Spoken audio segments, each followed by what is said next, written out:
It was supposed to be an ordinary Tuesday morning in the quiet little town of Brooksville. Population 4,112.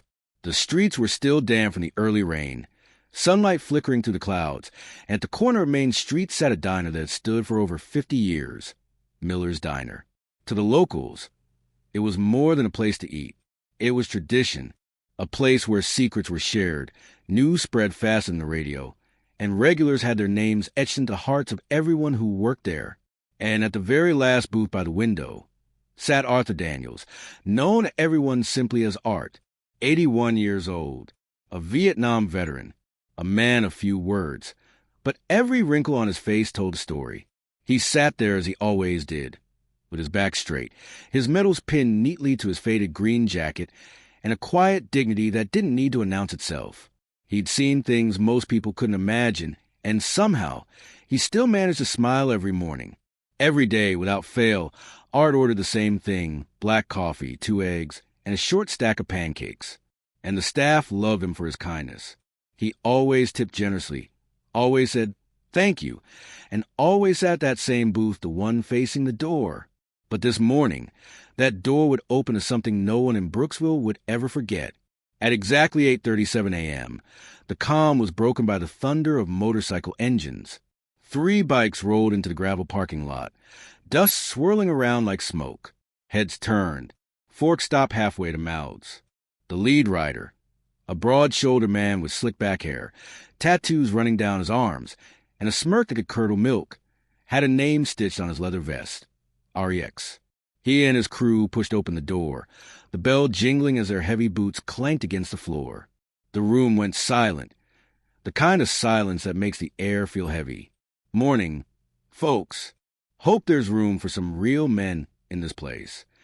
Art looked up for just a moment, not with fear, but with calm curiosity, then returned to his meal. That tiny gesture was all it took. Rex noticed, and he didn't like it. Rex swaggered over to Art's booth, towering above the elderly man. He leaned in close, the smell of smoke and whiskey thick in the air. "What's that look for, old man? You think you're better than me?" Art didn't move, didn't even raise his head. "No, son, I think you're just lost." That answer, soft as it was, cut deeper than any insult. Rex laughed, but his laugh didn't reach his eyes. "Lost, huh? Maybe, but I don't take lessons from old war dogs." He reached down, picked up Art's coffee cup, and poured it onto the floor. The hot liquid splattered across Art's boots. Everyone froze. Art finally looked up, his eyes steady.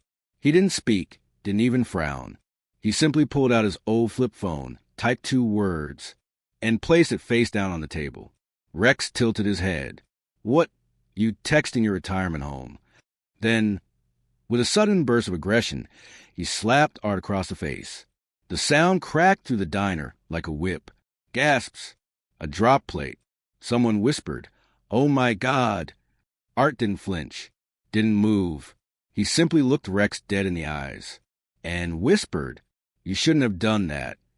For the next 22 minutes, the diner sat in uneasy stillness. The bikers laughed, ordered food, bragged about nothing. Art just sat there, quietly finishing his pancakes, as if nothing had happened.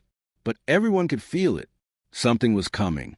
At 8:59 a.m., the ground outside began to vibrate, not from bikes this time, from engines, big ones. Customers turned toward the windows. Outside, 3 military Humvees pulled into the parking lot. Soldiers stepped out in full uniform. And then the diner door swung open. In walked a man, tall, broad-shouldered, early 40s, his uniform crisp, his expression deadly calm. He scanned the diner once. His eyes landed on Art, Art's only son. "Dad, you okay?" Art nodded, slowly. "I'm fine, son, but this young man here seems to have forgotten his manners." Rex blinked, confused, pale. He looked around, realizing too late that every soldier in the room was staring straight at him. The colonel's voice dropped, low and sharp. "You laid hands on a decorated veteran in front of witnesses. Man, escort this fool outside." 2 soldiers stepped forward, grabbing Rex by the arms as he tried to protest. His buddies didn't move. They just watched, silent and terrified. Outside, half the town had gathered. The soldiers made Rex pick up every piece of that broken coffee cup, apologize to Art, and pay for every meal in the diner. Inside, Art sipped his new cup of coffee calmly. "You were quick this time, son.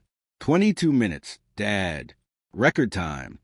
A few days later, Rex came back to the diner, alone, no vest, no arrogance, just a man humbled. He walked up to Art's table, hat in hand. "Sir, I'm sorry. I didn't know who you were." Art nodded, eyes kind but firm. "You don't need to know who someone is to treat them with respect. You just do it." From that day forward, Rex made sure Art's breakfast was always paid for before he even sat down. He even joined the local veterans group, quietly, without ever mentioning why. And in that little diner in Brooksville, people talked about that morning for years. Not because of the slap, not because of the soldiers, but because an old man showed the world what real strength looks like. Because sometimes the loudest message doesn't come from shouting. It comes from staying calm and letting respect do the talking.